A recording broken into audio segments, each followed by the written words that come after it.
You never cease to amaze me, Chody. So welcome, Clarence. Thank you for taking out the time. I am very grateful that you could take out time and be here with us. What we're going to do is to do a quick check-in. We'll have each one introduce themselves and then also share what are you feeling in the moment. And then, Clarence, I'll hand over the baton to you for you to run the session. Okay, I can do that. All right. So let's begin with you, Chandan. Introduce yourself and then just tag someone. Hi, Clarence, and hi, Jyoti. Great to be here. I must say, Clarence, I'm very intrigued with what I read about what you do. So I got up this morning, very enthused about listening to you. I'll tag Gagan. Okay, before you tag, how are you feeling in the moment as a check-in? So, like I said, very enthused about finding about what Clarence does. All right, brilliant. Thanks. Yeah, Gagan. Good morning, everyone. Good morning, Clarence. So nice I'm so grateful to be there in the session with you. I am Gagan.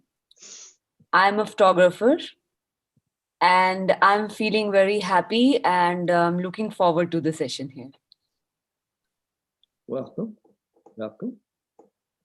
Go ahead and tag someone, Gagan. I tag Anju. Thanks, Gagan. Good morning, Clarence. Good morning, everyone. Very, very happy to be here. Really grateful to be attending this session. I've been wanting to connect and hear more and learn more about what you offer. So very, very happy to be here. And Welcome. I would tag Deepthi. Good morning, everyone. Good morning, Clarence. Good morning, Jyoti. So I'm so happy to be here and I'm so looking forward to hear you and understand what you have to say. So very much looking forward to the session today. Thank you. Yeah, tag someone, Deepthi. Aditi? Thanks, Deepthi. Hi, Clarence. Hi, everyone. So I'm Aditi Malhotra. I'm a corporate professional, and I'm very excited to be here with you and with everyone here attending this session. I read about your work, what you do, and I'm really looking forward to this session. Thank you so much for your time. And I tag Aarti. Thank you, Aditi. Hi, I'm Aarti. I'm also a corporate professional. I'm an HR professional. I'm super excited to know what the session in store for us. I'm especially hearing Clarence. And I tag Shreya. Thank you, Ati. Hi, Clarence. We have already met. You told me that I am a Style 3 personality. So Yes. I'm really happy and glad to be here today. Looking forward to the session. I tag Neela. Thank you, Shreya. Good morning, everyone. Good morning, Clarence. A pleasure to be here and to be listening to you. I'm very excited. That's my emotional state. Thank you, Ati. Hi, Clarence. We have already met. Just a second. You told me that I am a Style 3 personality. So yes. Sorry, the recording started to play simultaneously. No problem. Thank you. So in this session, I look forward to getting to know more about myself. So greatly look forward. Thank you. I will tag, let me just see. I'll tag Nehal now. Thanks. Thank you so much. Hi, Clarence. I'm Nehal. I'm a corporate professional as well, but right now working on incubating a startup inside a large corporate. I'm looking at marketing and operations there. I'm feeling very happy and excited. I'm very happy now and excited about this session. Very intrigued by the article Jyoti shared on what you do. So yeah, thank you for being here and look forward to knowing my number on the circle. And I think everyone's done. I think Shrestha is not done as yet. Yeah. So, yeah, Hi. I tag Shrestha. Yeah. So hi, Clarence. I'm Shresha, and I'm a corporate professional as well. I'm happy and delighted, and I look forward for the session. Thank you. Brilliant. Okay, so I was doing something. I was spotlighting who is speaking. Is that working for all of you? Are you able to see the person who spotlighted? Yeah. Yes, I can. It's delightful. All It- right. I feel like- Brilliant. Over to you, Clarence. Okay. All right. Sometimes when I teach the Enneagram, it takes all week long, but you can get a great deal out of just a few insights. Your Enneagram style is a central habit that you have. That means it's not a diagnosis or an identity or something that you have or something genetic. It's something that we do, and we've been doing it all the way since we've been little children. In fact, our Enneagram style is a younger part of ourself. Now, a habit has three characteristics. Number one, it's something that we do. It's active and dynamic because it's a habit and we do it. That means it's hard not to do it because it's a habit, but because it's a habit, we can also modify it. Because it's a habit, you've got certain skills that go with that habit. And when I talk to people individually, we work on expanding their skills. But because it's a habit, we are not aware that that's what we do. And so we all have kind of a blind spot there because we're acting automatically. Now, I'll introduce myself. As you can tell, I'm of advanced age. I'm older than any of you. But I have 7 younger sisters, so I'm very protective. And I have taught high school, which means that if you have a question, you can't possibly get me off track, so don't worry about asking a question. Okay? The Enneagram is about your experience of that central habit. So here's a way for you to get the first step toward identifying that central habit. When you make a resolution that you don't keep, what do you do instead? Just think about that a minute. And then if you have a pencil and paper, write it down. When I make a resolution that I don't keep, I blank instead.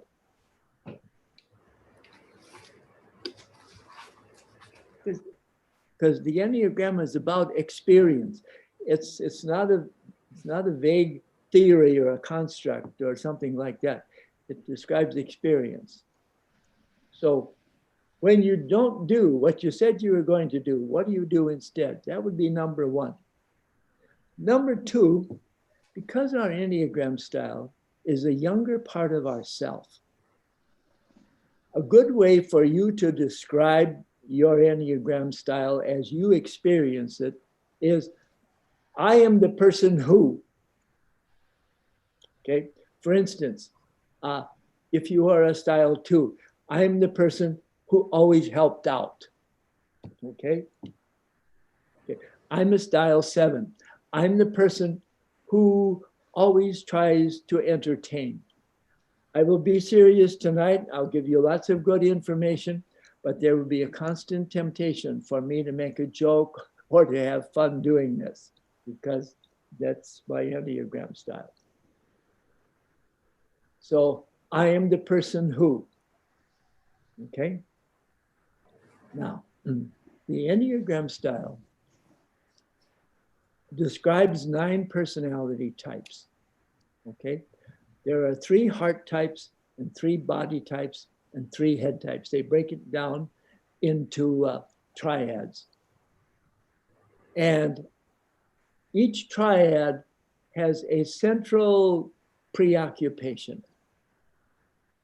Styles 8s, 9s, and 1s have a habit of erasing themselves in a certain sense, and then doing something to compensate for that. 8s will bluster, 9s will become passive aggressive, 1s become too rule oriented. But they all have in common a a bodily sensitivity. Often they have very nice low pitched voices, but they're people of action. They're smart, but the reason they think is to get to action. This is the action group, the body types. The 2s, 3s, and 4s are the best at, but have the most problems with relationships. There's a confusion between whether I should do what I want or whether I should do what other people want. 2s tend to help people a little bit too much. 3s tend to pay too much attention to what other people think of them. 4s tend to compare themselves to other people. Okay, 5s, 6s, and 7s have a baseline of anxiety. And the 5s are reluctant to have very many social relationships because their fear is explicitly social. 6s give away their power to either authority or to the community. And so they are afraid to make decisions and they're afraid to offend people's feelings. 7s are afraid of boredom or confinement. And so we are very active and we don't acknowledge that this really comes out of fear.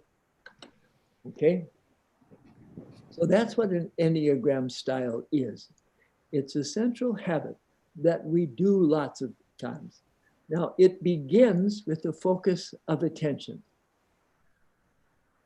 If you're in corporate, you know that what your corporation focuses on, that's what flourishes. Well, when we go through life, we can't pay attention to everything.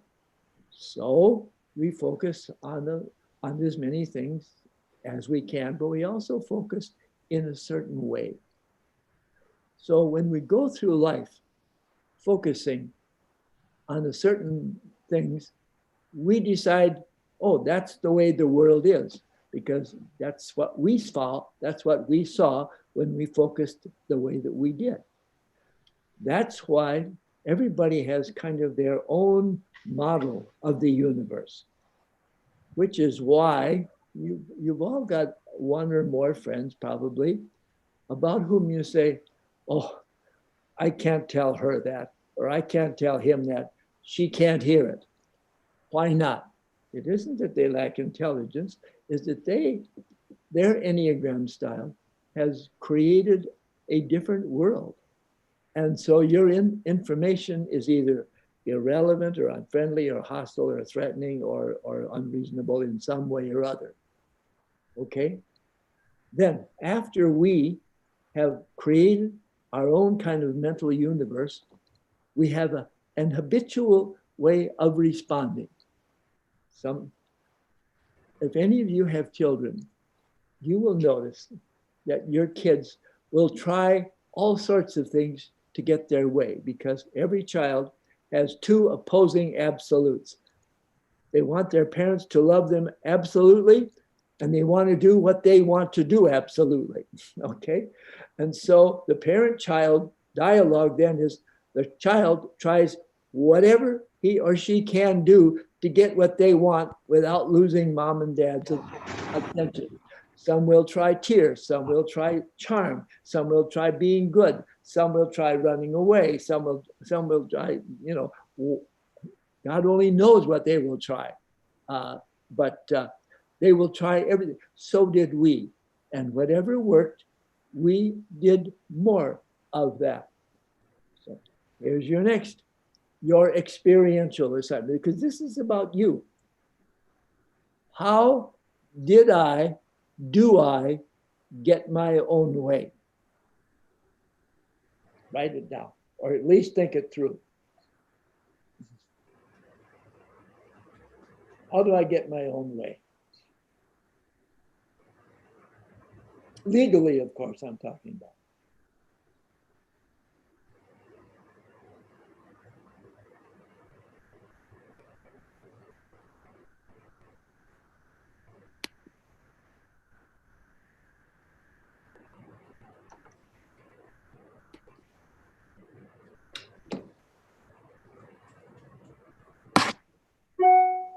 Then there is a subdivision of that. What I do to get my own way works. When does it work well? And when does it not work well? Because there's a high and a low side of any habit. When you do what you do, what works in that side, and when does it not work? I'll give you an example. I'm a 7. Okay. When I'm on my game, I'm a Renaissance man because 7s are head types. I love to study and I know a lot.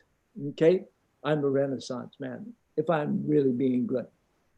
I've done my homework. I did my research. I have my footnotes. It's all there.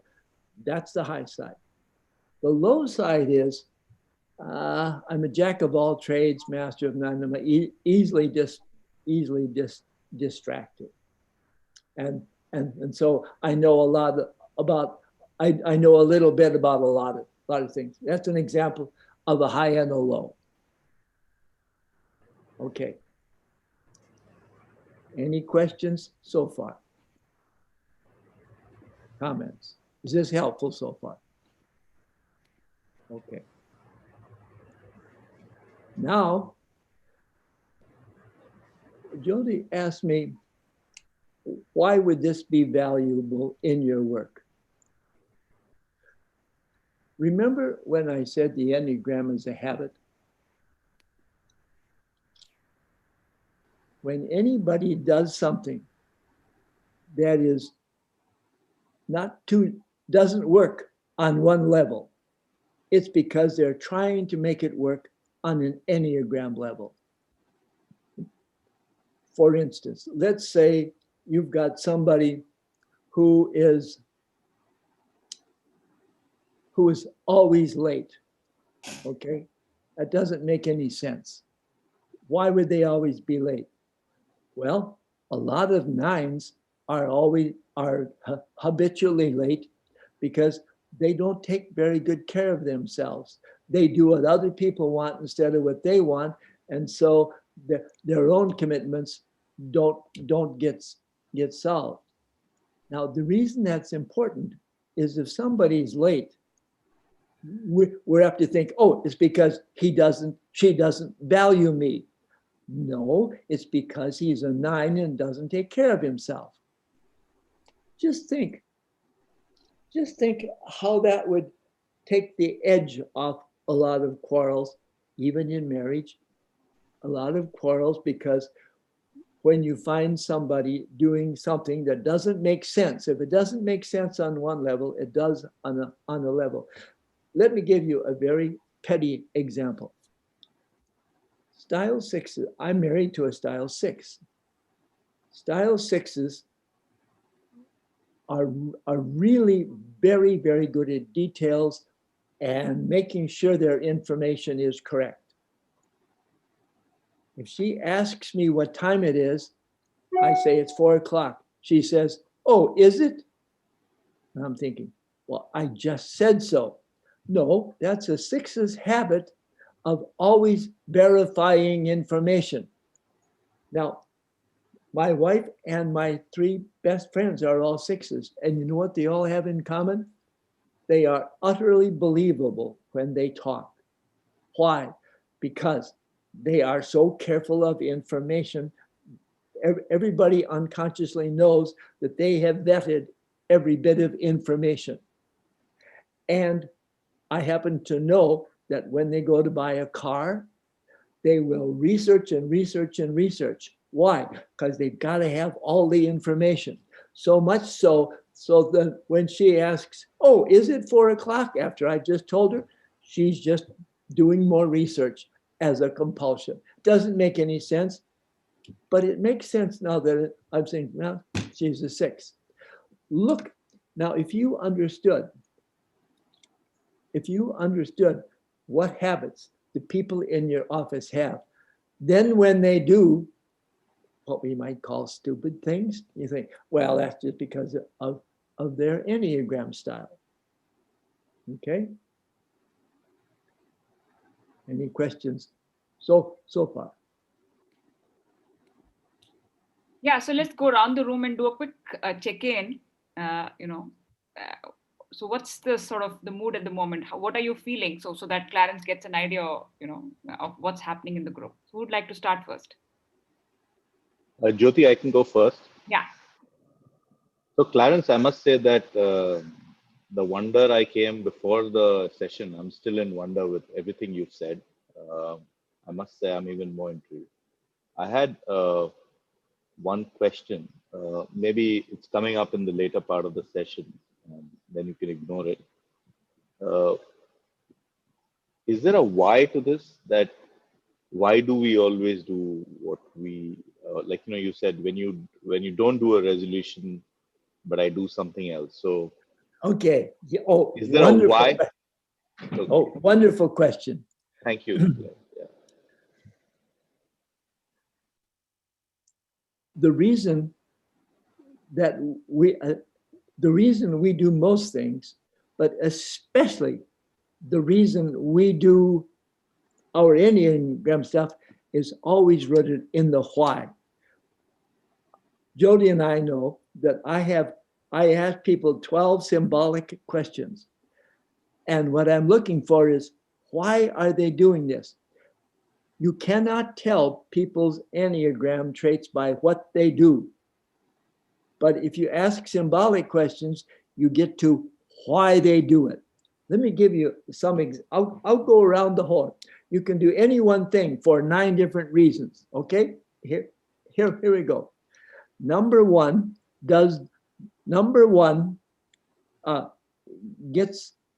her paper in on time because that's the rule. Number 2 gets the paper in on time because she knows it helps the teacher to have the paper in plenty of time. Number 3 gets her paper in on time to get an A. Number 4 gets her paper in time because it's the most unique paper ever created and she can't wait to have the teacher see it. Number 5 gets his paper in on time because he loves information and his paper has more footnotes than anybody else. Number 6 gets her paper in time after rewriting it 2 or 3 times so that the teacher can't criticize her at all because she doesn't like to be criticized. Number 7 probably won't get his paper in on time, but if he does, it will be in order to avoid conflict and get him trouble. 8 will get his paper in on time if he wants to, and if he doesn't want to, he won't. 9 will get his paper in on time 3 out of 4 times because he forgot, okay? But each one of them wrote the same paper for 9 different reasons. Perfect question. You are on the ball. I hope so other people have questions. Look, I taught sophomores. I answered questions all day long. This is what I do best, okay? Brilliant. Especially good questions like that. Fantastic. Chandan, tag someone. So we just go around the room to get a sense of where the group is at. Are you on mute, Chandan? Sorry, I'll tag Anju. Thanks, Chandan. Yeah, what you're feeling and your question at the moment. I'm very intrigued by what I'm learning. Thanks, Clarence. No questions so far. Okay. Go ahead and tag someone. Yeah, I'll tag Neela. Thank you, Anju. I'm just wondering if I have weaknesses, because I'm sure every style has their weakness. Is it possible to get over it? And what does it take to get over it? Thank you. Okay. Let me spend a little bit of time on that. If you work with Jody, I will give you a list of the high and the strengths and the weaknesses, 10 of them for each style. Can you get over it? Yes and no. All the Enneagram teachers agree. We keep our Enneagram style for our life. Nobody seems to change. On the other hand, it's like having a nationality. You stay your nationality, but there's plenty of room to grow within that.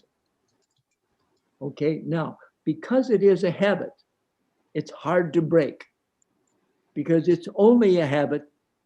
You can modify it and you can reshape it. I'm such a good bad example, or a bad good example. No, I'm such a good bad example. I'll give myself. I have this tendency to want to play. Well, okay.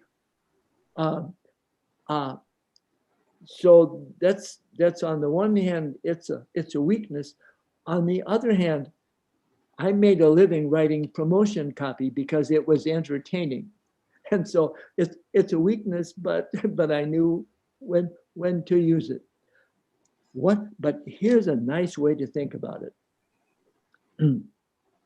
Everything that we do has a good intention.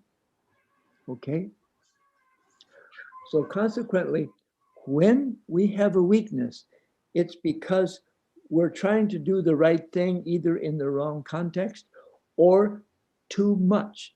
For instance, let's say you're a 2, just for fun. I really like you on my team because you're going to help everybody. But if you help everybody and then neglect yourself, then we have a problem. You're doing the right thing either to excess or in the wrong context. Okay? For instance, I like to be playful. When I taught grade school, I was the most popular teacher. When I was a college student, I wasn't the most popular student because I was making smart remarks. So what works in one context doesn't in another. Now look, when you're working in corporate, many times the coach will tell you, you have to get out of your comfort zone. And by comfort zone, they usually mean your Enneagram style. Not always. Sometimes they mean your training or education. But see, I'm a 7.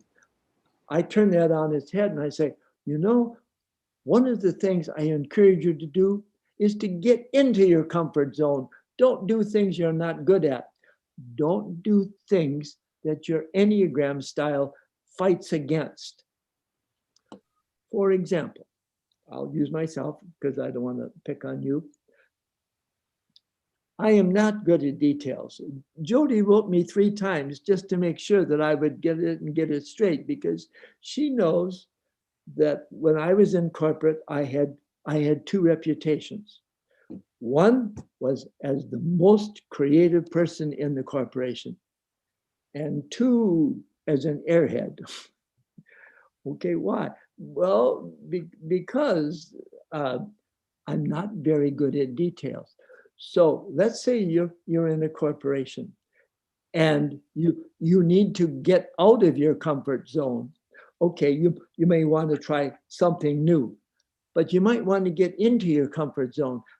Get a job that either requires details because you like to do them, 5s and 6s often do, or get out of a job that requires details because you're not good at it.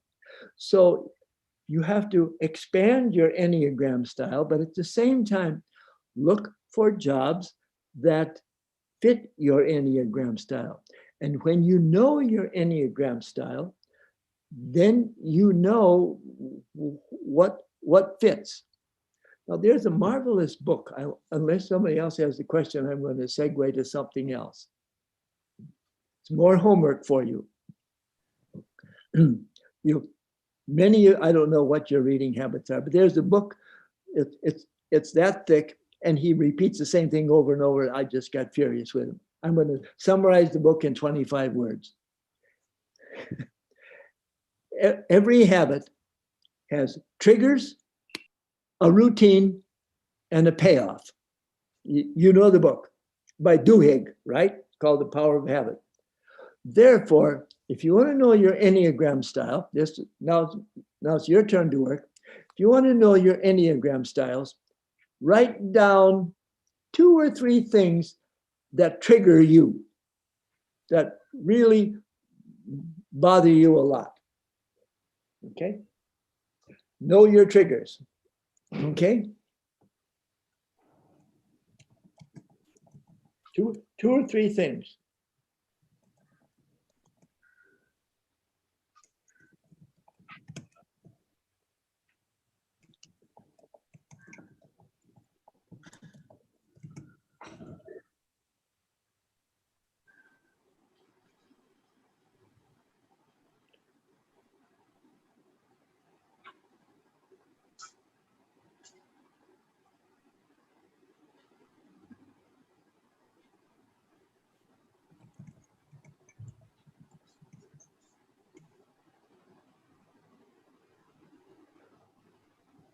Remember those. Those are what trigger your Enneagram style. Maybe I'll go around the horn and tell each one of you what triggers you. Okay? Then, now that you've identified those triggers, when those things trigger you, that's when you do your Enneagram style. Okay?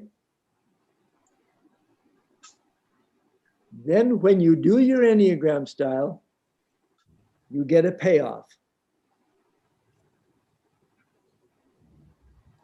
So somebody tell me, give me a trigger and what you do about that trigger. Deepti, you're becoming other people.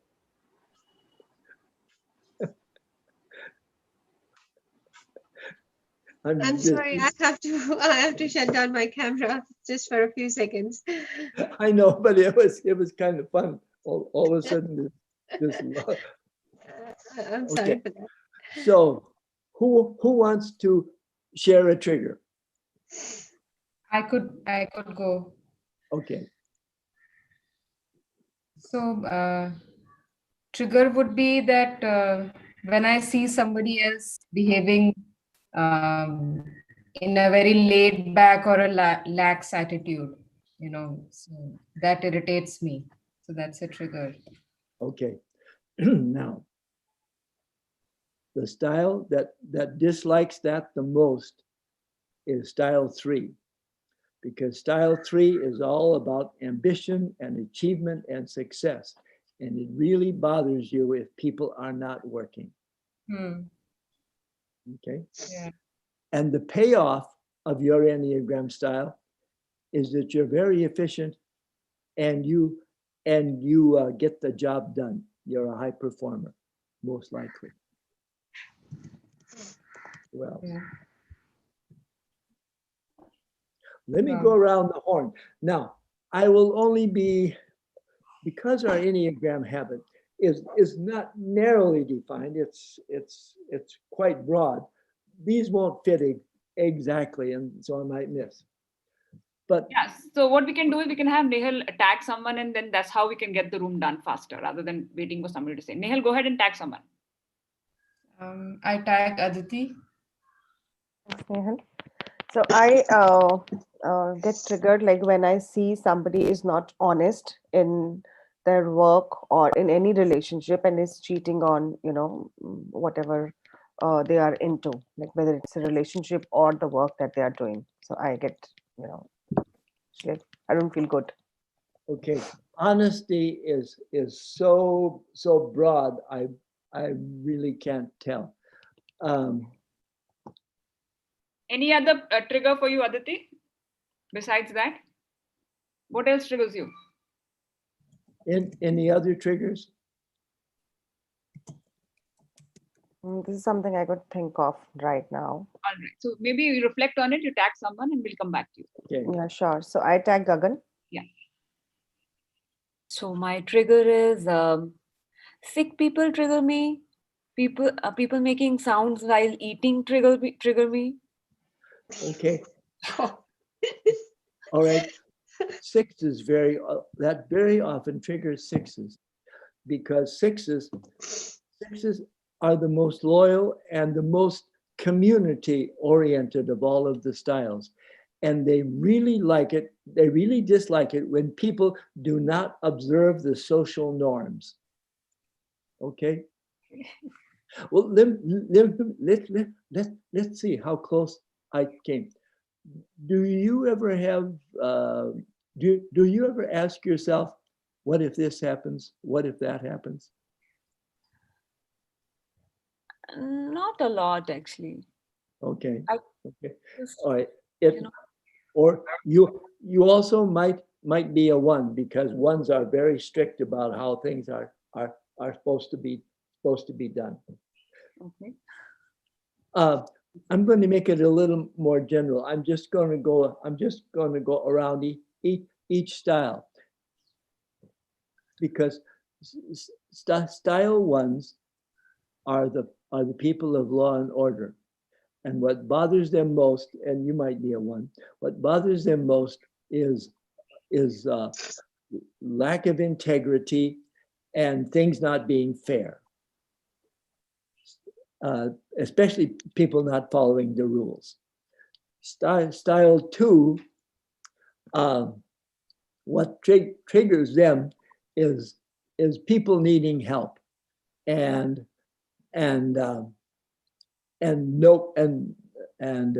selfishness in general, people unwillingness to help. Style three, what bothers them the most is lack of efficiency and people not getting their work done. Style four, what bothers them is small talk and lack of depth and lack of creativity. Style five, what triggers them the most are people who invade their privacy, because they're very, very private people, or people who are careless with information. What bothers sixes the most is lack of loyalty. Okay, and people not taking care of the group. Style seven, what bothers them most is having to do tedious and boring work, or doing the same thing over and over and over. Cannot stand that. Style eight, what bothers style eight the most is lack of justice. Things are not fair and I'm going to do something about it. Style nines, not very much bothers them, except it bothers them and they're not aware of it. they're kind of laid back and just let it go. They sort of put themselves to sleep. Clarence, Nehal has a question. Okay. Sorry, I didn't mean to interrupt you. You can finish and then I will ask my question. No, I'm finished. Besides, the question's always more important. Does an individual fit in one style, or would be a combination of? Oh, okay. That's a really simple, clear question. The answer is yes. And now I'm going to make it complicated. There's an Enneagram diagram. And the reason that is so effective as a coach is that you have the one style, but you have a connection to two other numbers. And what a coach like Jody or I do is we say, if you're having a trouble for your personal growth, you need more of the energy and the behaviors of this style or of that style. Let me give you an example of a guy that I talked to this morning. He was a style one, and he was a very healthy style one. Now, style ones are very strict, and they follow the rules, and they have a little bit of trouble enjoying sensual pleasures. Okay, they just are stripped. Style one is your most unfavorite librarian who looked at you constantly disapprovingly. Okay, but style one has a connection to four. And I was delighted to find out that Where he liked to go on his day off was to the museum, because 4 is the style that is the most interior and is the most aesthetic. And so style 1 will always be very well behaved as far as behavior is concerned. But what they have to cultivate is their inner life. And he does that by going to art museums, because then there's no right or wrong. There's no good or bad. There's only beauty. And he needs that to soften him. Now, style 1 is very serious, very law-abiding. But style 7 is playful and not very law-abiding. I mean, I obey most laws. What? 80 is a good score, isn't it? That's okay. But he confided in me that he had a side of himself that was kind of a rogue. Well, that was his connection to style 7. And so I encouraged him, especially to use humor. So that's kind of a long answer, but it's what you need.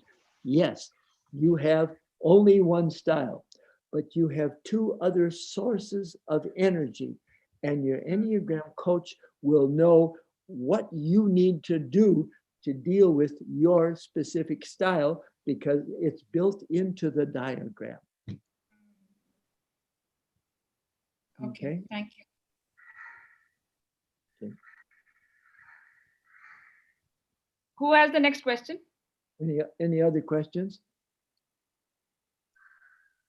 So I was going to, Clarence, this is Chandan here.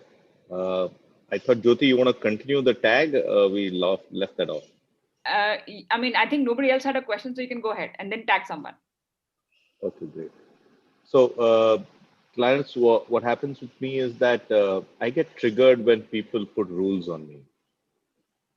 I don't like rules coming on me. And that, I think nothing triggers me more than that. Okay. Now, very often, that's either a 7 or an 8. 7s because they hate confinement. 8s because they have to be their own boss. So then what I would do if I were coaching you, I'd say, okay, tell me, do you ever intimidate people? Yes, I do. Definitely. Okay. All right. So that's how accurate the Enneagram is. Yes, you are a style 8. Clarence, Chandan also, has a problem with boredom. Okay.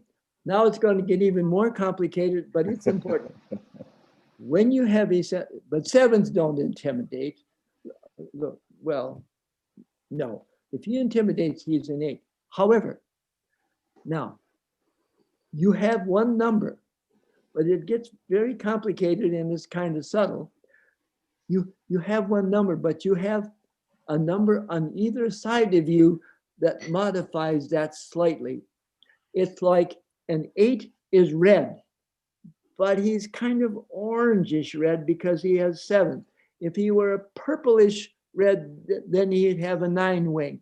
He's got this, you've got the central number, but you have to be able, you have to know, okay, but he doesn't have just a pure number. He has a little bit. For instance, I'm a 7. Now, because I have a 6 wing, the only form of comedy that I really love is stand-up comedy, especially wit. Okay, that's because I'm thinking.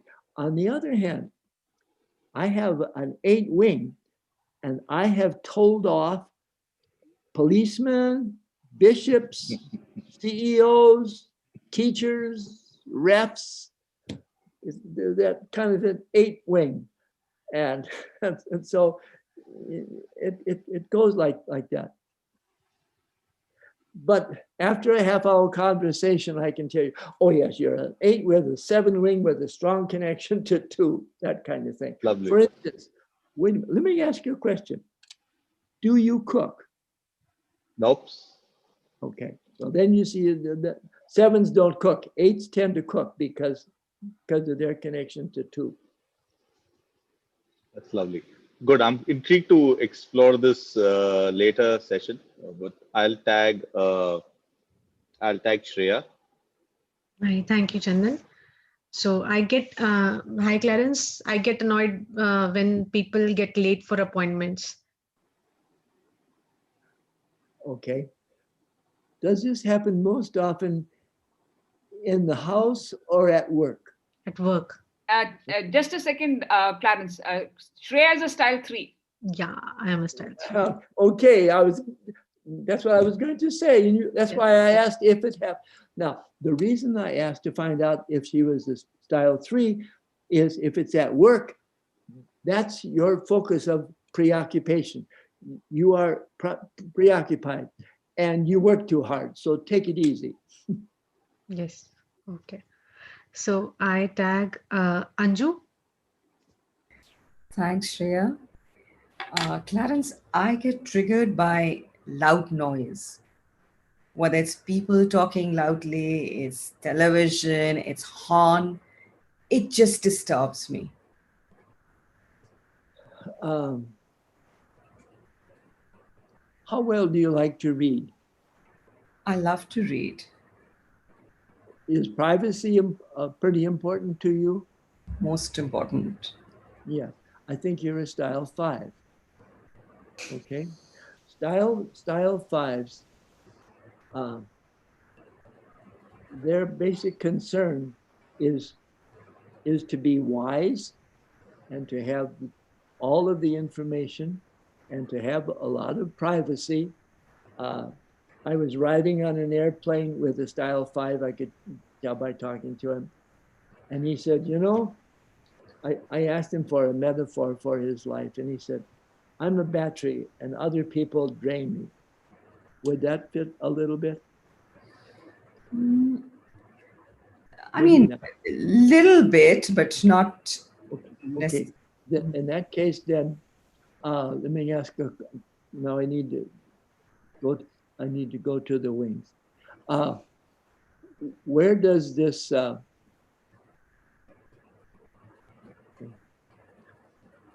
Who makes the noise that bothers you? Everyone.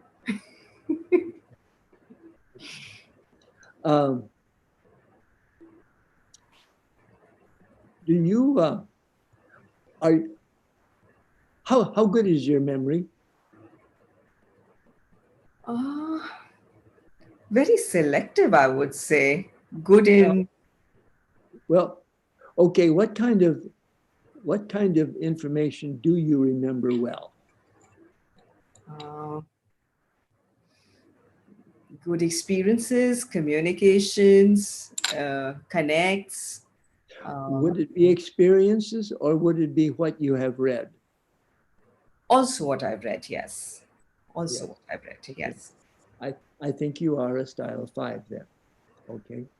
And so what I would, if I were coaching you, I would help you realize that, yes, some people are too noisy, but you might also realize how to see other people as resources rather than invading on your privacy or things like that. And I would ask you, make sure that after you're thinking, you also take action, because you have a little trouble. You like the thinking part better than the taking action. You don't like, for instance, you don't like to network or do small talk, right? Yes, yeah. Okay. So that is another question. How does it help me if I know my number? Because I would, I mean, as Nehal said, that yes, one could find into more than one number, the one personality type, one could be fitting in. So how does it help me if I know I'm number 5? Okay, first of all, it helps the rest of us. We now know that invasion of your privacy yes is bad, and so we won't. So I won't ask you any more questions. No, no. Okay, so it helps the rest of us.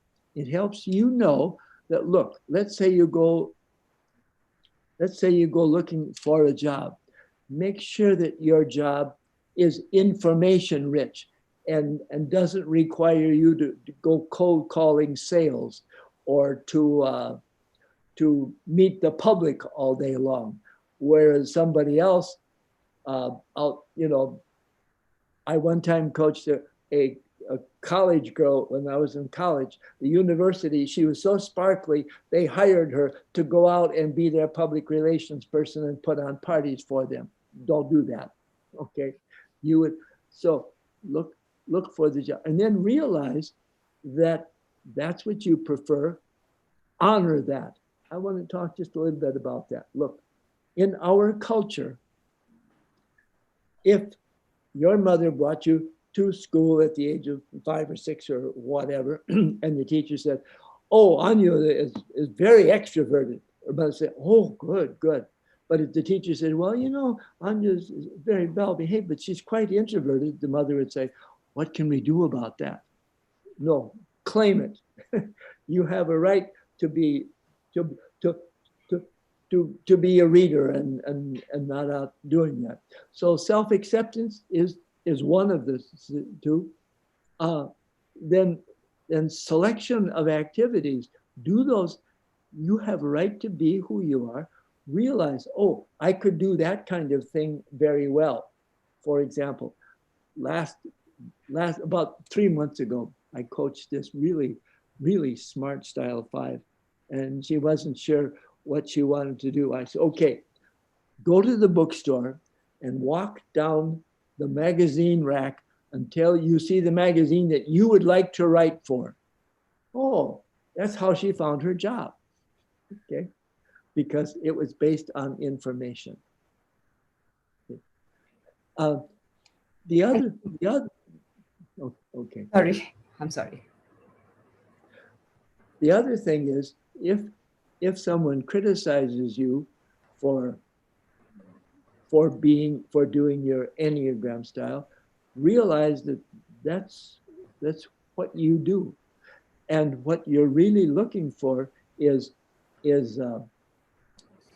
security in a certain sense. So don't put yourself in situations that make you feel insecure. Thank you. Thank you for the insight. I think I would tag Gagan. Gagan is done. I'm already done, actually. Yeah, Okay. Aarti had a question. I think you raised your hand, Aarti. Yeah, that's right. Can you hear me? Yes, I have to tell. Yeah, so hi, Clarence. I get triggered when I am criticized. Okay. Do you ever criticize yourself much? I don't know. All the time, Aarti.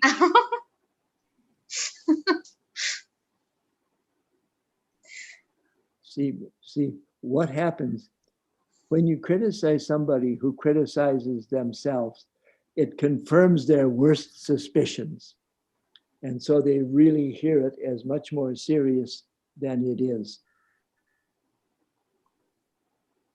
Yeah. See, you're most likely a style 1, and style 1s criticize it. So let me ask you a couple of questions. Do you do really good work? Are you kind of a perfectionist? Yes, I am. Yes. Okay.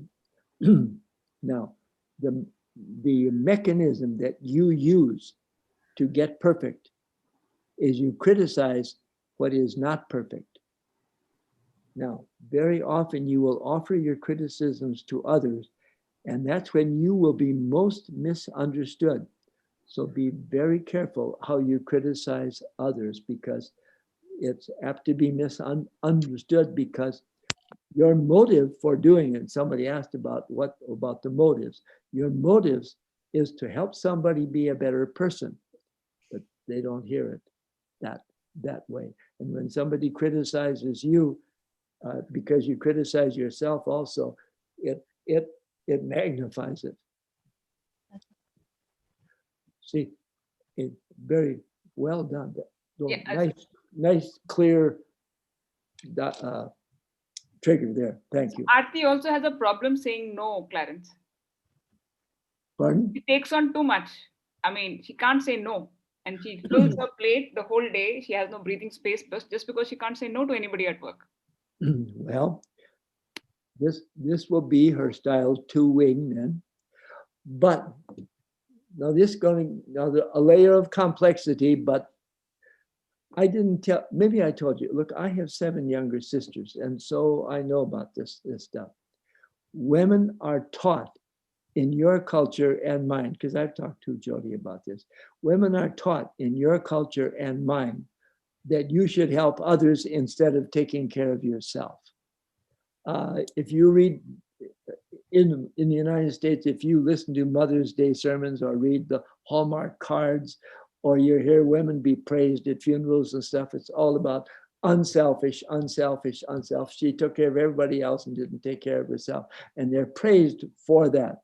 So when somebody tells me, yes, I'm too much of a helper, if they're a woman, I say, well, maybe, because there's a strong culture. But see, as a one, you will want to be a really good person, and being a really good person as a woman means you to be unselfish.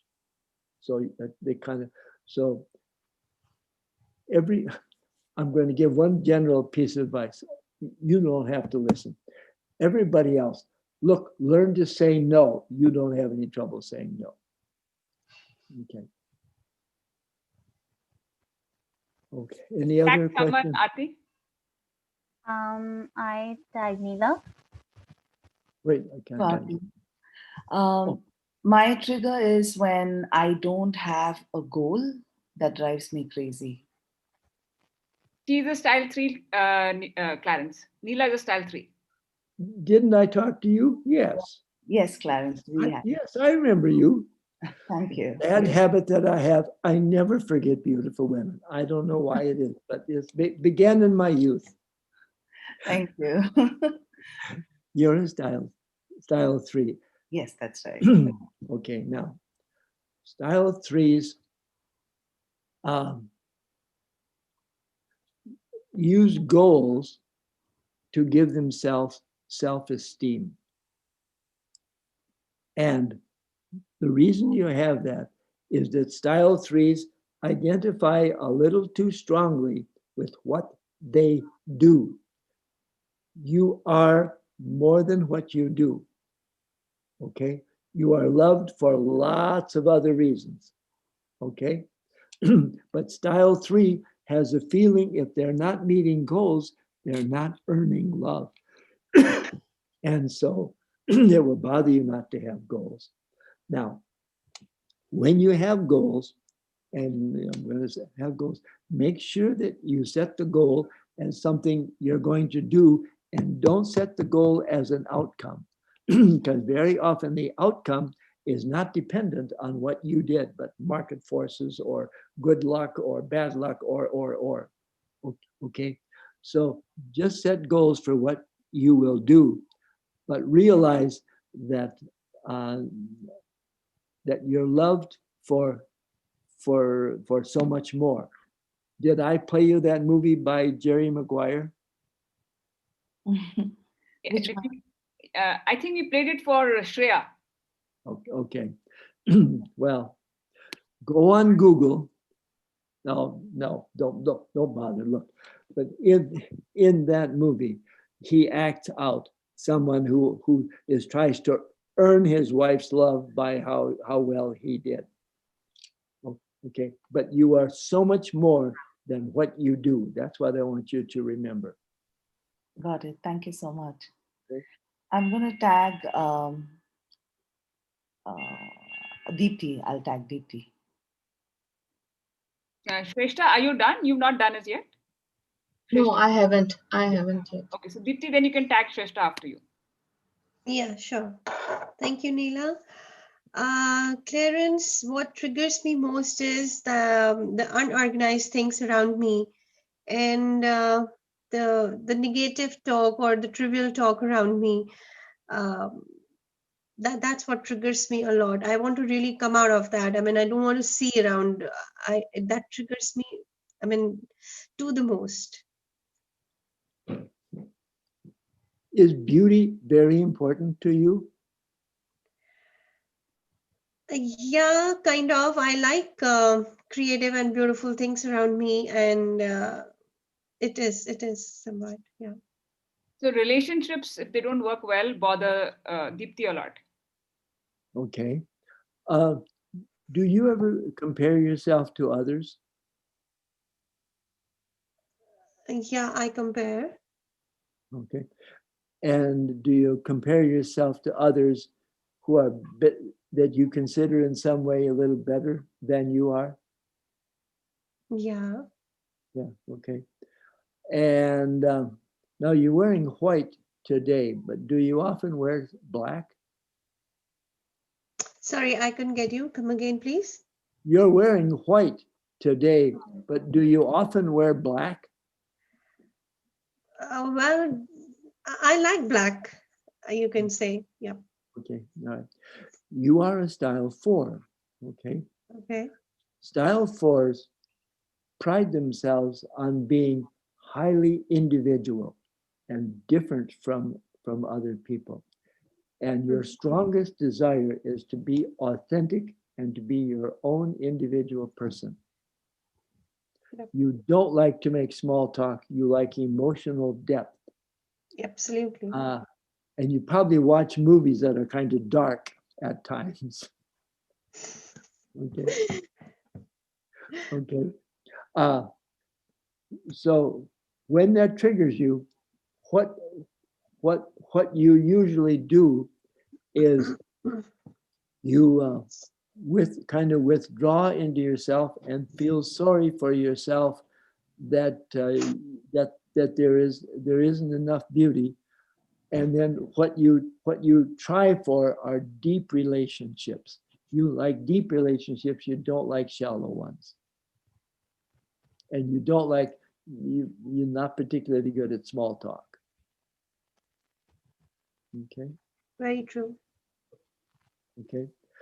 So the most important thing for you to do is to realize that you are different from everybody else, but you aren't so different that you feel like you don't belong. You're not that different. Let me tell you a story. I was at my niece's wedding, and my sister said, "Oh, you've got to dance with Mara because I think she's so spiritual." Oh, I said, "Okay."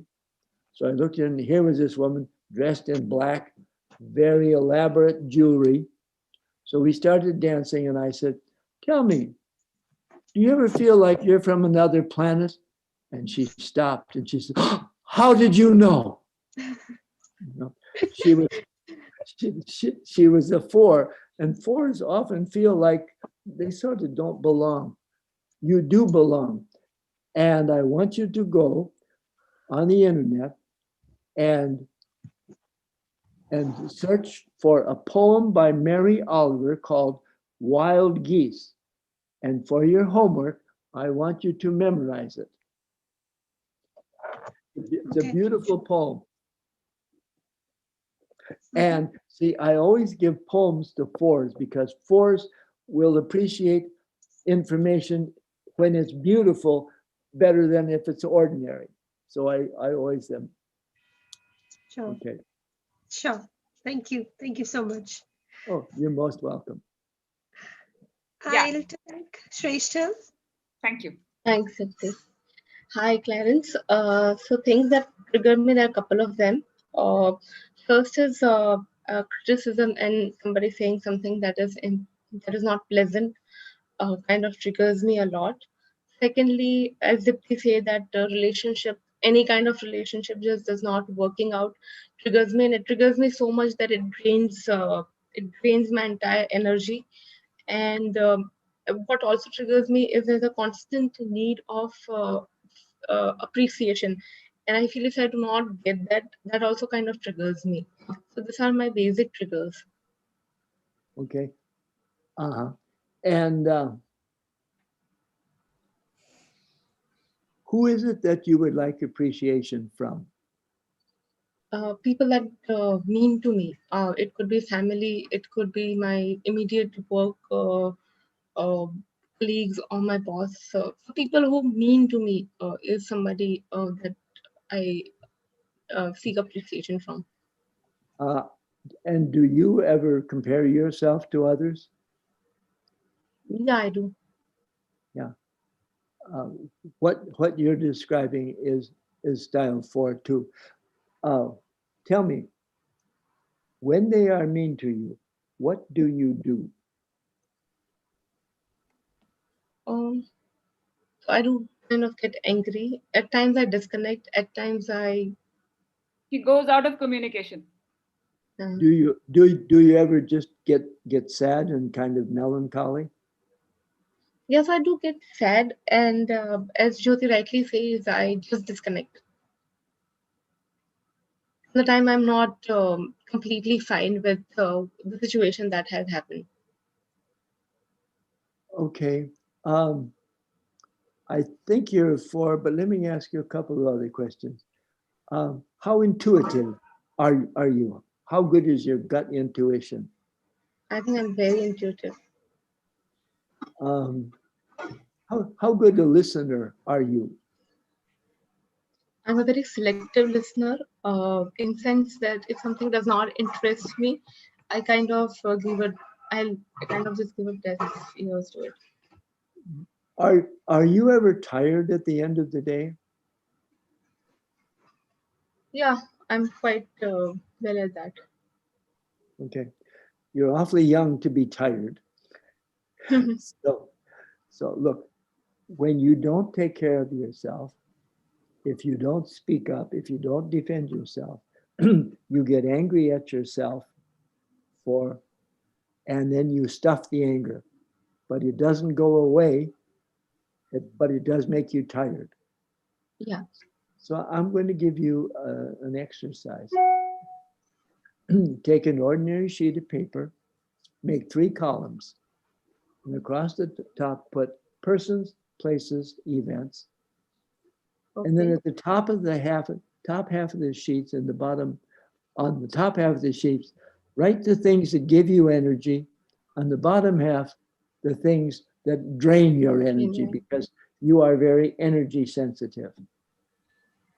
Yes. Okay. I'll do that. Okay.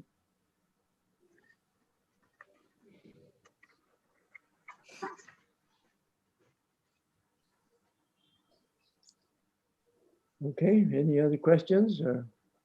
Yeah, I have Clarence. So we can discuss like what triggers me at that time. So what triggers me is like lack of integrity in be it in relationship or at work. And also another thing which triggers me is when somebody lies to me, like, and I figure out like I sense it that the person is lying to me, and it actually triggers me a lot. Do you feel betrayed or do you feel anger? Yeah, I feel cheated. You feel what? Yeah, I feel betrayed. Yeah. Okay. Do you ever ask yourself the question, what if this happens? What if that happens? A lot. Yes. Style 6 is very, very loyal.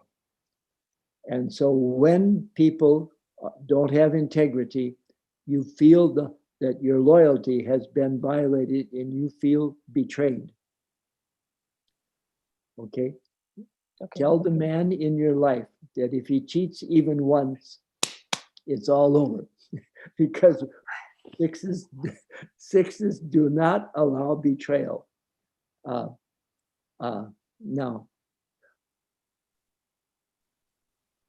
look, here in Kansas, basketball is the state religion.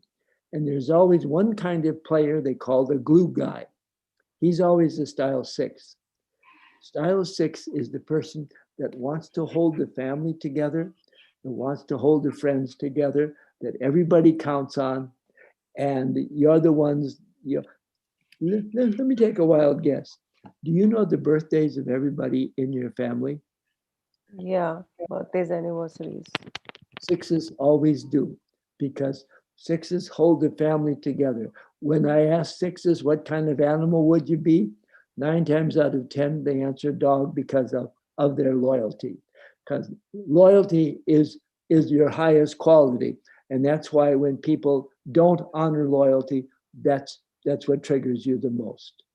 Thank you for that. You're very clear. Thank you.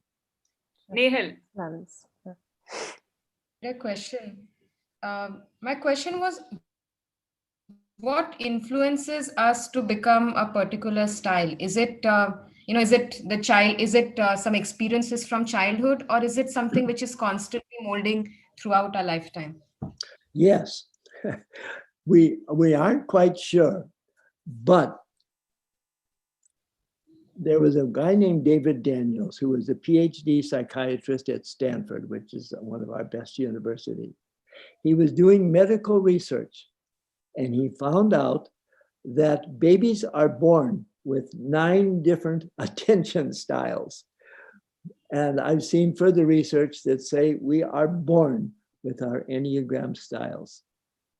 I'm kind of leaning that way, because I have a granddaughter who is clearly a 1, scolding her brother at the age of 2 because he wasn't doing things right.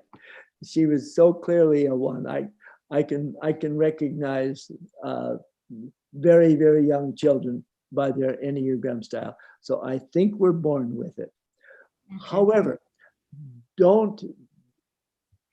there's too much emphasis on genetics now.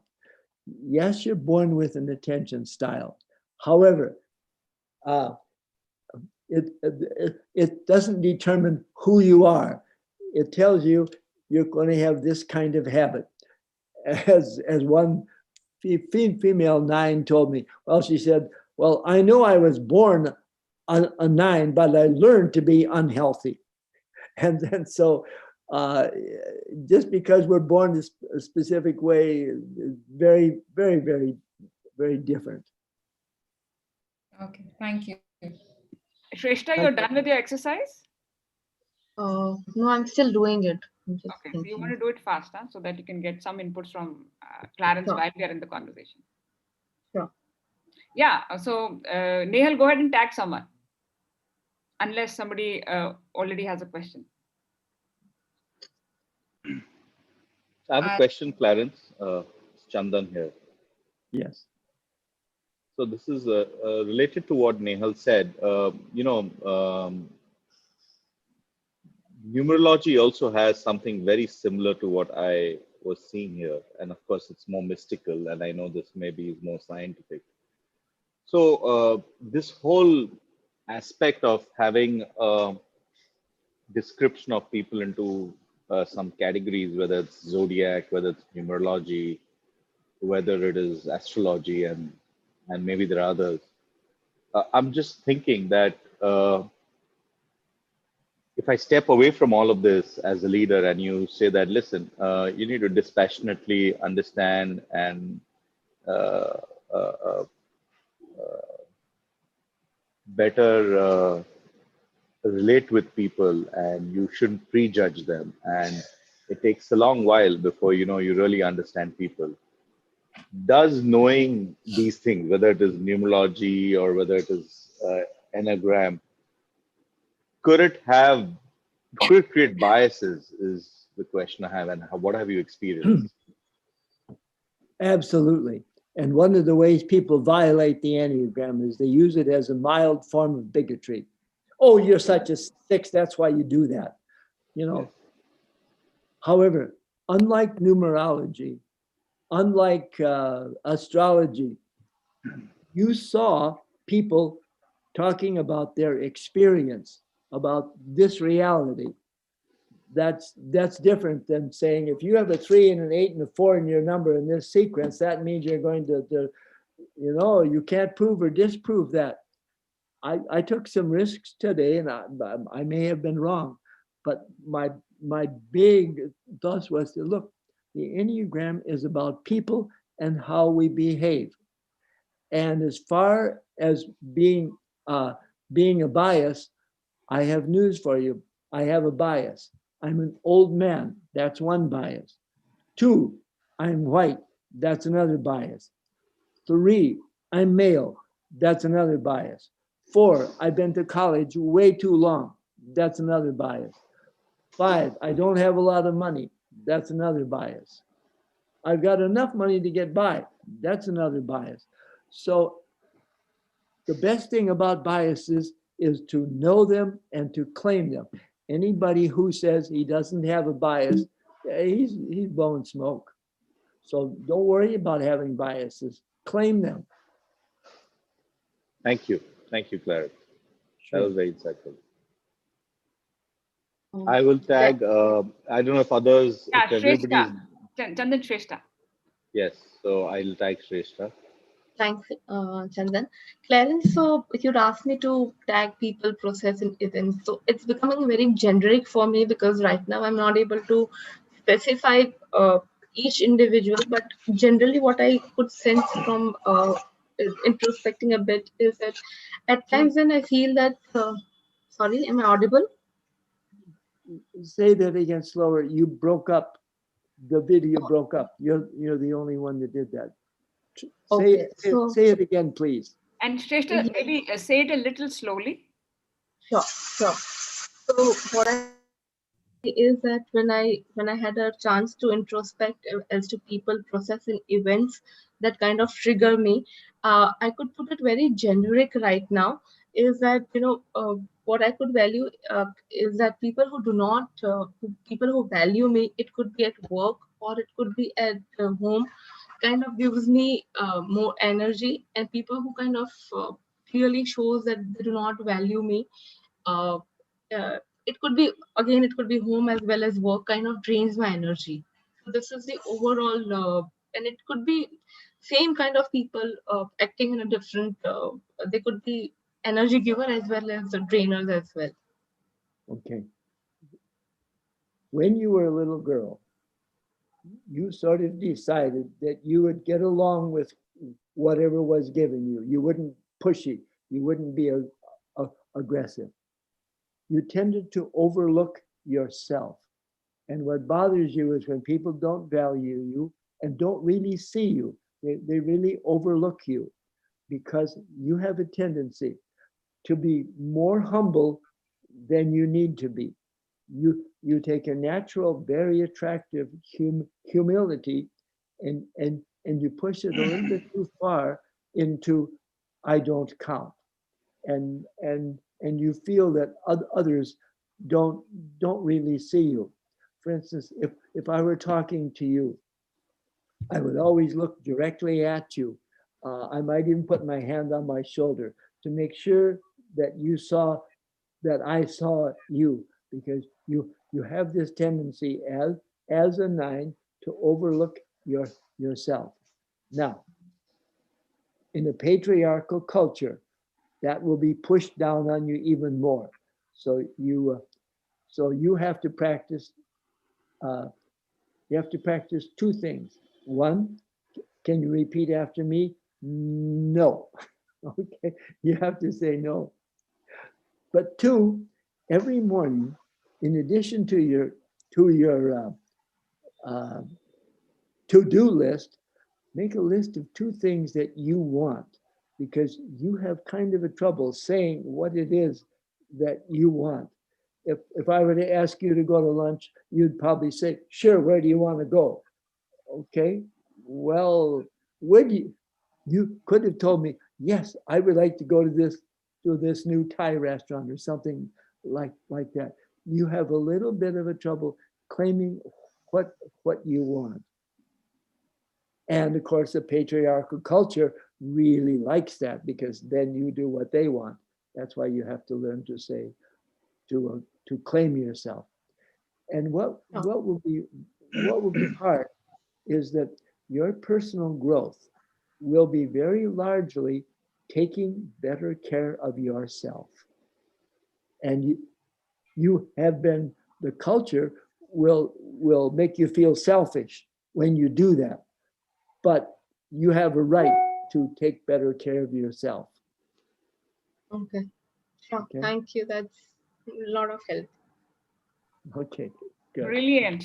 Very good. So, does anybody have one last one or two questions? Otherwise, we'll have Clarence wrap up, and we'll do a little reflection on all that we heard, understood, and heard from Clarence. Any last one or two questions? Clarence, this is Chandan here again. I'm intrigued to know, Clarence, what inspired you to be a specialist in Enneagram, and how did you get there? Okay.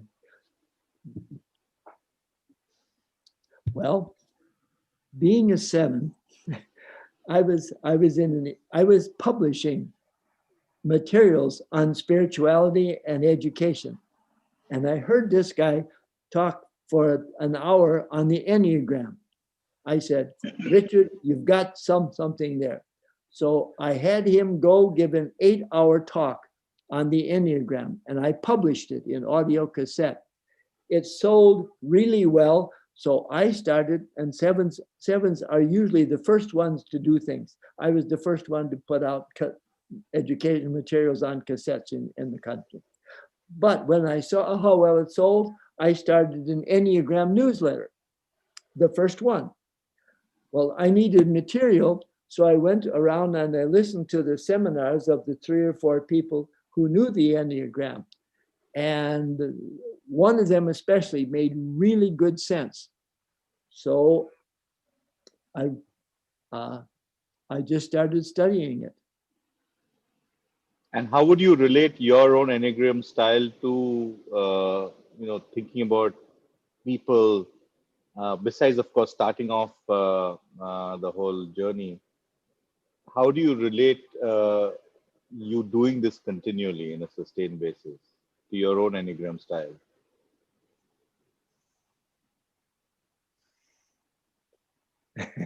I think he's saying you're a 7. You stuck around for too long, right? You didn't get bored with it. I think Yeah. How did you sustain that interest? Okay, it's what every 7 needs. I teach the Enneagram to new people every day, and so you have stability with that. Okay. Thank you. Yeah, in fact, Clarence has published this awesome book for coaches. And in fact, that's one of the best books that I've read on coaching for coaches on how to use Enneagram, so. Is that the name of the book? I was, Clarence, I'm sorry about it, but I was intrigued with all you said. I was already searching Amazon if there's a book I can buy from you. It's under the other author's name, Mary Boss. It's called Out of the Box, Coaching with the Enneagram. And I don't know if it's the best book on the Enneagram, but you know what? It's the first one. 7s are always first. So Clarence gave me some reference books, so I'll share that with the group. Thanks, Jyoti. Clarence, you want to share your experience of, at 86 years young, you've done massively you've been a priest, high school teacher, you've run a business, you've been an author, you coach globally, you also teach music to young children. You want to share that with the group? Okay, I've had 5 careers.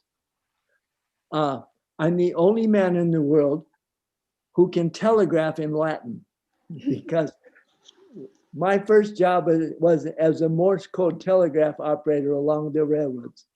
And at one time, I was only 5 minutes short of the world's fastest telegrapher. I love to do it fast. Well, then I quit and became a priest. I became very disenchanted with the church, especially for its attitudes toward women. I like women, and then after that, I taught grade school. I started a 5th grade guitar band, and then I became a publisher, and I published audio educational cassettes, and now I'm an Enneagram teacher. I'm an Enneagram teacher. This is typical of 7s to have many careers, but mine is because they stopped having telegraphy, and most of the people left the priesthood. And who listens to cassettes anymore? So, things just kept living. But the constant was, I always, because I'm a 7, I always dealt in information. So that's, I didn't try construction. I didn't try sales. I always tried information because that's what I do. So brilliant. So I think let's sort of step up into a reflection. We'll have do the tagging again, and then basically what you do in reflection is share what you're feeling after this conversation. What's been your biggest learning? What do you understand now that you hadn't understood before? What do you see now that you hadn't seen before? What are you taking back, which you didn't have before? And so basically reflect on that space and then end up by saying one action that you will take as an outcome of this conversation, and then go ahead and tag someone. And I will be the second last person to reflect, and then we'll hand over back to Clarence for his wrap up and his reflection on his time with us. Who would like to begin? Yes, Neela, you're mute. Yeah. Thank you, Clarence, for the session. It was very fascinating to listen to how there is a pattern to the way we think and the way we act. And probably there is a way to break out of, find out our weaknesses and break out of it as well, or counter it and see how we can counter it. My takeaway, since I've had a one-on-one session with you before, it was a reaffirmation that sometimes I do work like the day never ends. So I feel like I have the entire day for work. So I have to take aside time for my I have to take aside personal time and keep it aside. So that will be my takeaway from the session. Thank you. I'm going to tag another style 3, Shreya. Thank you, Neela. Thank you, Clarence. This was a wonderful session. I have already talked to you once before. So again, as Neela said, it was a reaffirmation of whatever I heard from you that day. And my learning today would be that I'll be more present to the negative aspects of my style of the personality, and I'll try to be aware and be less. I'll try to react less to the negative aspects and will focus on the positive ones more. So that is my learning for today. Thank you so much again. I'll tag Nehal. Yeah, before Nehal, Shreya and Neela, you want to say how you're feeling as an outcome of this conversation? Yeah, so I'm feeling great. I'm feeling happy, relaxed, calm. It was a good day. I'm feeling at peace with myself. Thank you. Yeah, thank you. Nehal. Thank you. Thank you, Shreya. I'm feeling very happy and peaceful and relaxed after this session. I must say, when I came into it, I did not believe it in that much. When I read the article, it seemed to me I'm a bit of this and a bit of that and a bit of this. So it seemed more like like these are extremes and an individual will fit in a mix of 2 3. So then I found it less actionable. But after listening to all you said, and I could relate more and more to one style, which is 3, and also understand the so what of this. So I think that was a very big learning. One action I'm going to take is rather 2 things which you said about style 3, that not to set goals as something you do and not the outcome, and secondly should realize that you are loved for so much more and not just what you do. So yeah, those are the 2 actions I will take as a result of this. Brilliant. I love that, Nehal. Thank you. So I'll tag Shrestha. Thank you, Nehal. So I'm feeling really happy, relaxed. The session was quite insightful. And the biggest learning that I had is to, at times we tend to, like you rightly say, that we tend to ignore or we do not understand why somebody is behaving in a certain way. So this kind of also helps that, that's the kind of nature they have if somebody is behaving in a certain way. Two actions, tiny actions that I'm going to say is that I'll be saying no more frequently, and I'll be making in my list every morning 2 things that I really want. Fantastic, Shrestha. Thank you. Will tag Gagan. I'm feeling very inspired, Clarence, by your whole talk and also the kind of career you have, like done so many things. And that clearly shows how interesting a person can be in life and in people. I think it comes from there.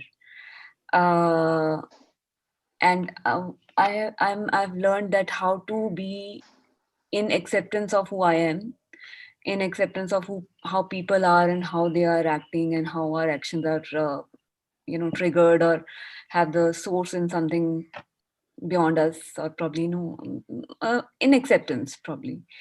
And my one action is I will go back to that article again. Probably I'm style 1. I'll see what are the weak points and what are the good points and how I can just work on them. That's my action. Thank you. I'm going to share the books that Clarence had, referred to me. And one is about your own style, and the second book is about how your style sort of relates to other styles, and what are the challenges of 2 different styles interacting with each other. I think both are phenomenal books and help you become more aware, and that's part of our entire journey, right? I mean, that's why we are getting coached and coaching, so that we become better versions of ourselves. Thanks. Yeah. Go ahead and tag someone. So I tag Aditi. Thanks, Gagan. So I'm feeling very excited to know about all the Enneagram traits that I've learned in this session. Thanks, Clarence, for clarifying all of that.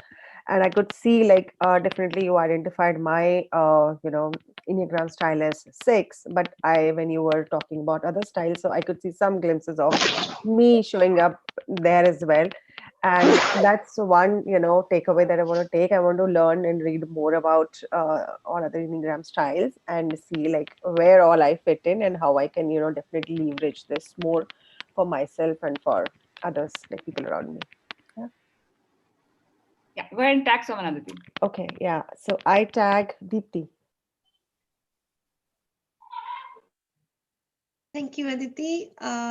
I am feeling very happy, very, very, very excited to know more about, my own style, by the whole concept, and I'm very excited to learn more about it. My tiny action would be believing in myself more, and believing in that I am worthy and I don't have to compare with anyone, and I'm completely enough who I am. And this is my tiny action. And of course, when others were sharing, I feel that yeah, of course, I mean, these 2 things I can find in myself also. So definitely it is more exciting to know this concept more deeply, so that I can understand that how I can enhance more on this, and learn more about all this whole concept. So this is my tiny action. Thank you, Clarence. Go ahead and tag someone. I'm going to tag Chandan. Thanks. Clarence, it's a wonderful session. I'm actually feeling quite excited sharing this with my wife. I'm quite keen to have a discussion on this with my wife. So I'm going to look forward to those books which Jyoti is going to recommend. And I want to have a chat with my wife. I've never explored this. We've tried more flaky things when we were younger. I'm 15 years married now. But I think this perhaps has some science to it. My wife is, more rational, and so I'm quite intrigued to know her style and my style and how it works. I think that's the action I'm going to really work on, and I'm going to hope that. Sorry. Yeah, yes, Jyoti. yeah. I think it's absolutely brilliant to know your spouse's style and your kid's style. For example, my husband is 9, and I can see how so many of our problems came because I'm a 7, which is a mind type, and he's a body type at 9.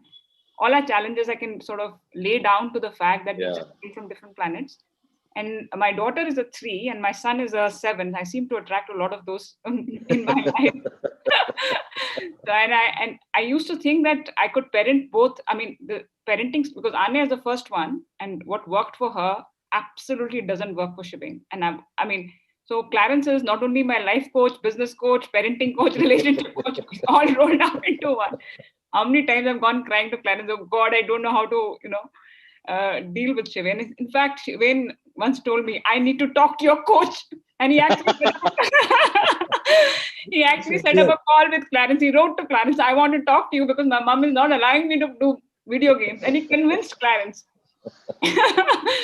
that put a ban on his video games. And he had a chat with Clarence. And finally, Clarence told me, let him play video games. I said, okay, coach says I do. But what did he have to give up? He didn't give up anything, Clarence. I need to go back and talk to you. He's a 7 at Charmer. He just comes and hugs me and, everything is sorted, right? Nothing else.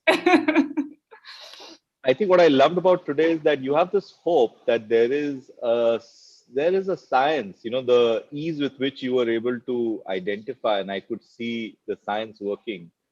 I was just thinking that very often people's intent is good and everybody wants to do good. We just perhaps don't understand each other, and we are just, so there's great hope if there is a science to this for humans, right?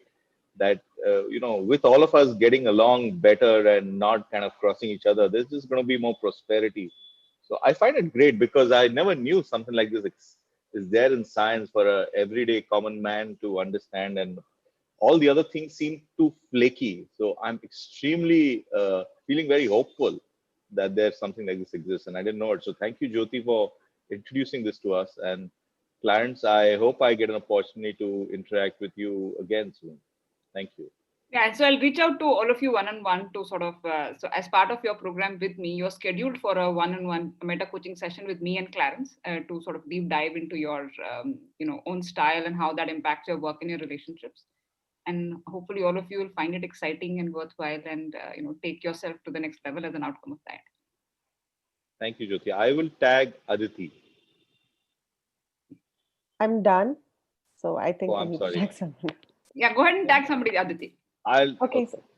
So I'll tag Anju. Oh, I'm sorry. Yeah, thanks, Aditi.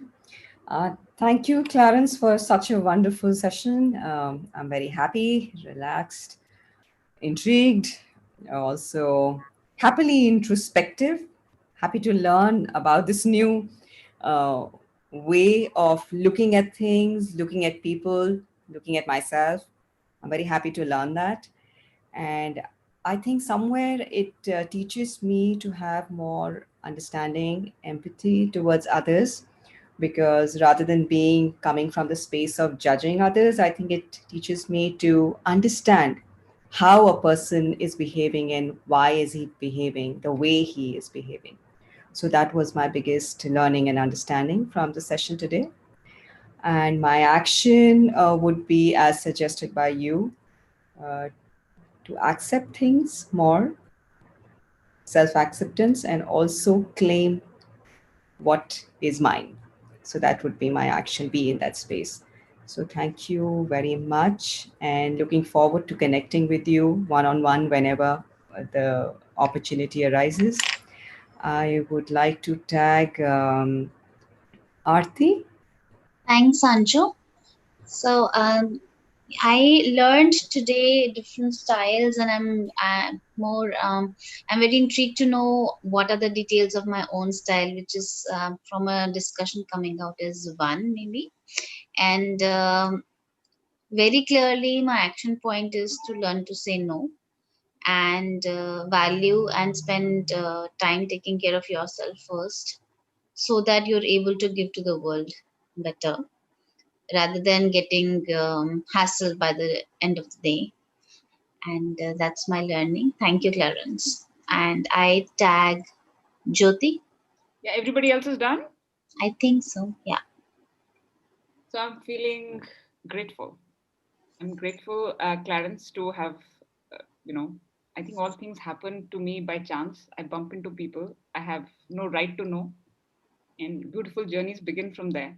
So I think we've been together for 3 years, and I've been through thick and thin, and you've been through with me through thick and thin. So I'm really grateful to have you in my life, and grateful that you came to share your wisdom, with my family here. And so that's the space I'm in. And I think my biggest learning is that each one of us really, really wants to become better than who we are and relate to other people in a far more meaningful and authentic way, and look for ways and way in how we can do it. Unfortunately, most of us, by the time we hit midlife, we become resigned and cynical about anything else being available to us. And any hope that there is to sort of figure out better ways to authentically relate to each other, I think, and I think end of day, that's what it boils down to: who I am and who the other person is, and how do I authentically relate to that person. Even work boils down to just that. And the action that I will do is, I had a clue of where each person was, just that I didn't want to take the risk like you take today. And, I think I'm going to use that more actively now. And absolutely, the first most action is to schedule your conversations with Clarence over the next 2 months. So that's the action that I'll take. And I'll hand over the baton to Clarence. Over to you. Okay. Now, what I want you to do is to pay nice, close attention to your own experience. What you said about science is exactly right. As you become more and more aware of why you're doing what you're doing, you have more control of your life, and life is a little bit easier. So, it's one thing to learn the Enneagram, but where it'll really help your personal life is to pay attention to your experience. What are my motives? How free can I be? So that's my conclusion.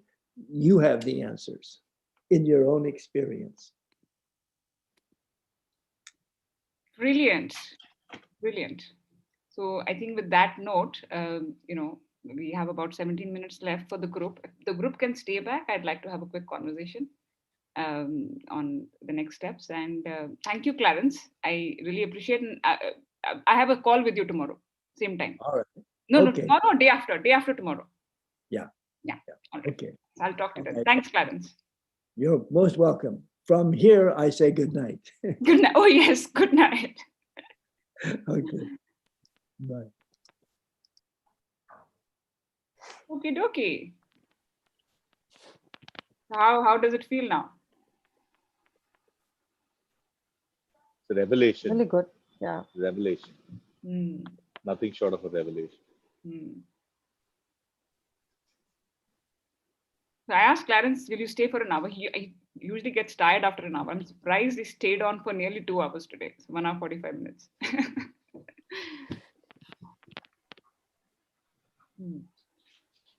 So I'm intrigued. Why is it that this is not so, I don't know, maybe this always happens, well-kept secret of the world. People talk about all that other clicky stuff. I mean, this is the real science. So actually, this was discovered by Sufi brothers. They sort of, the Sufis, not the Sufi brothers, the Sufis, that Music time. Sufis. Sufis were the wise men of that era. Yeah. So, and then from there, I think it went to probably Russia and then went to US. So I don't think it ever came to India. Russia perhaps is the reason. Okay, you went to US later. So it went, or maybe it went to, so it went to US and then it just never come to India. We always had our own things to do.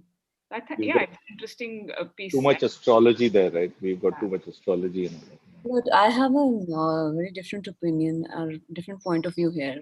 Sufism is also about all mysticism, and the other things are also all about mysticism. And like I feel we have a lot of these, if you say astrology or numerology, they are also sciences. It's all us who want to see, okay, this is another science. Yeah, that's a good thought. Yeah. Astrology is perhaps a science. Why put our own thing down, right?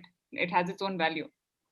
No, I'm just, I don't know whether it's proven or not proven. Just the way I think Clarence spoke about it, I like the fact he put whys behind things. That just helps you relate with it, so you can practice it.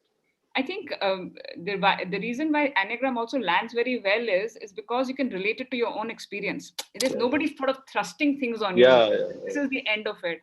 So I'll tell you the growth path from here.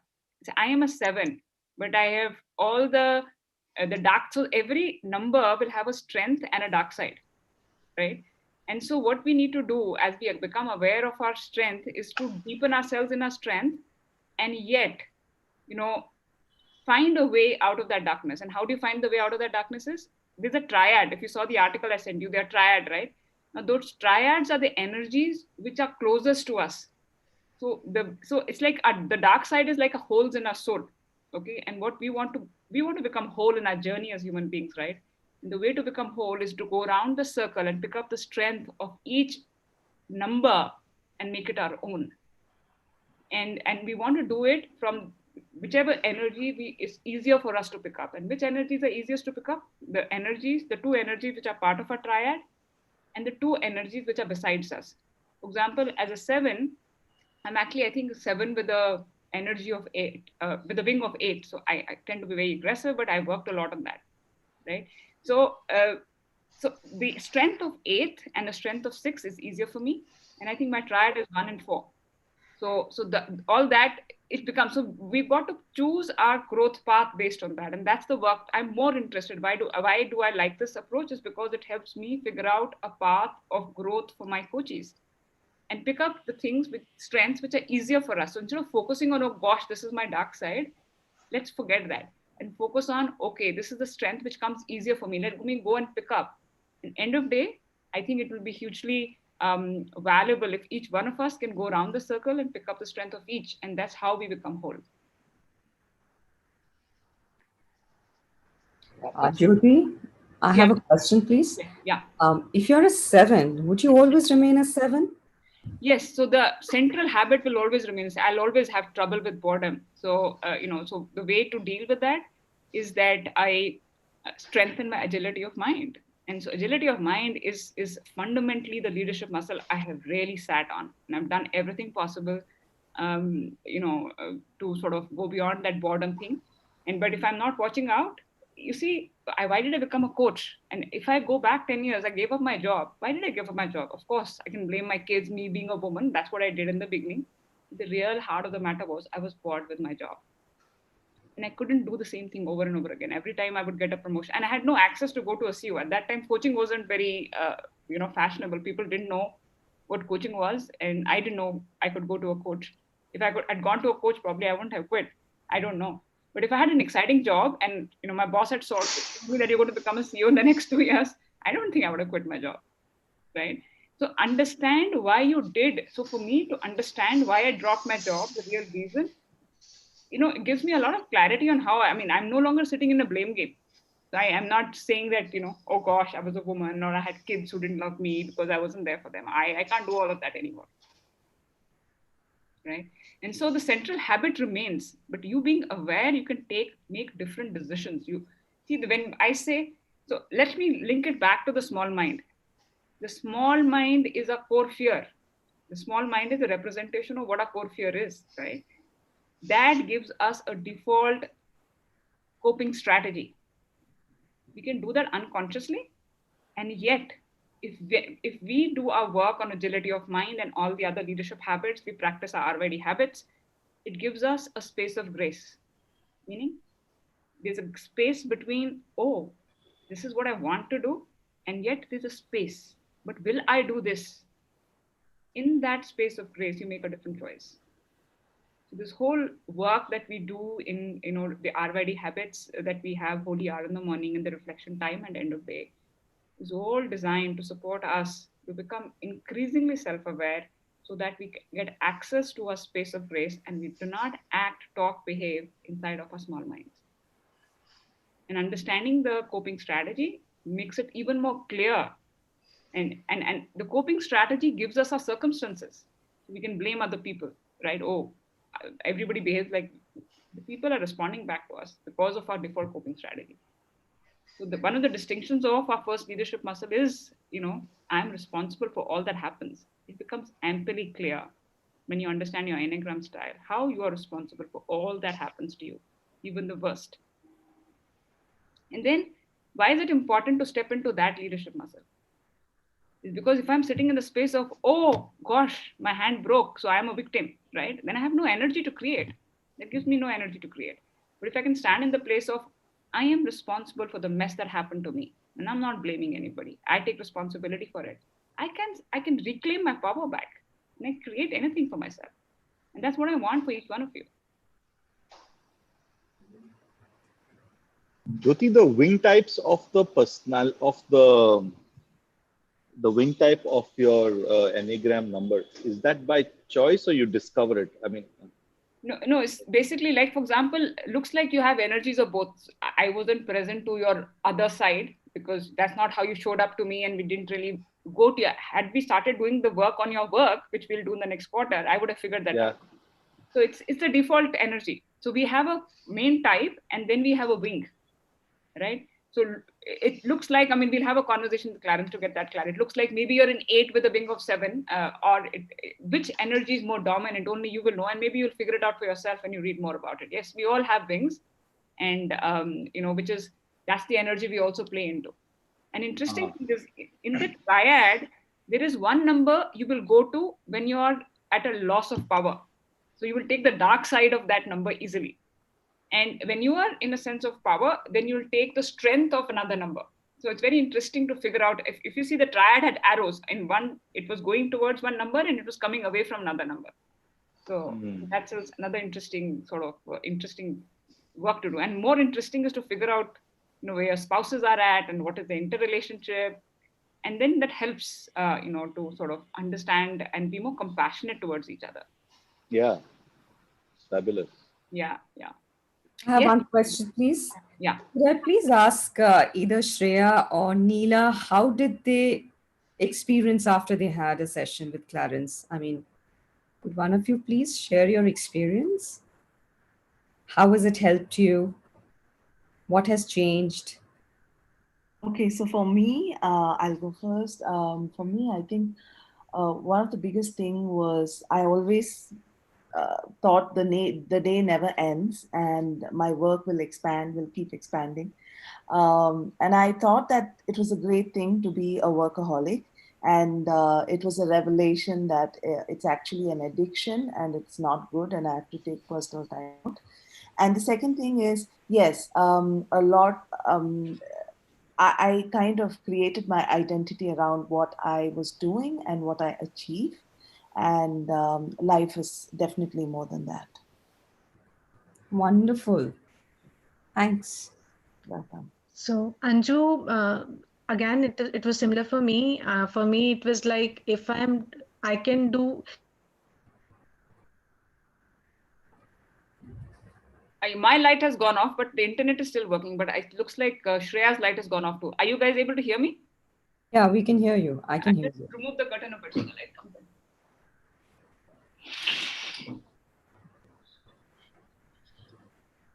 Okay, so yeah, Shreya has gone off. Anybody else has any other question? Any other conversation, discussion before we wrap up for the day?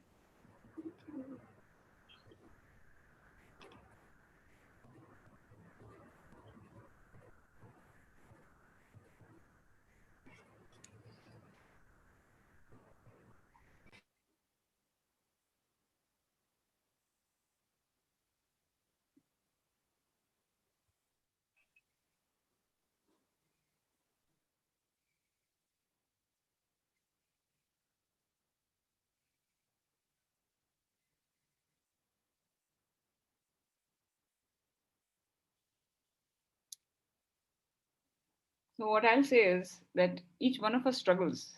Each one of you struggle with the program also at some point or the other, right? The struggle that you have, and the reason I call this the RYD gym is because it's really about gymming. It's not about getting one concept and getting excited about it, but it's actually about doing the push-ups every day. I can't do the push-ups. You've got to do them. And the gym is basically a microcosm of your world.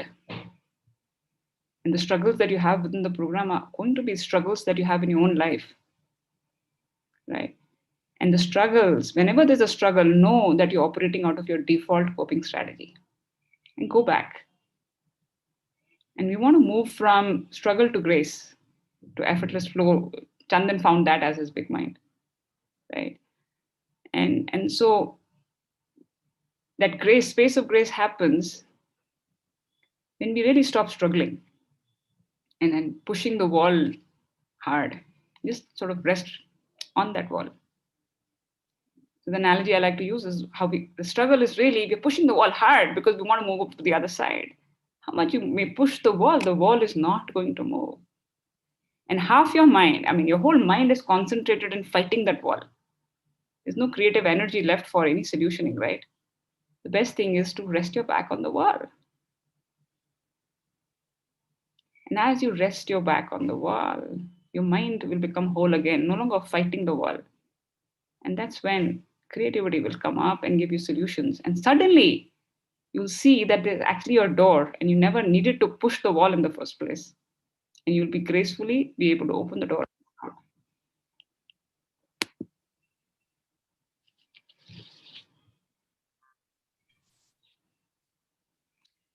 So with that, we come to an end of this conversation. Thank you. I'm very grateful and very, very privileged to be walking on this very special journey that we have together with each one of you. I love you all and you have a fantastic day ahead. Bye-bye.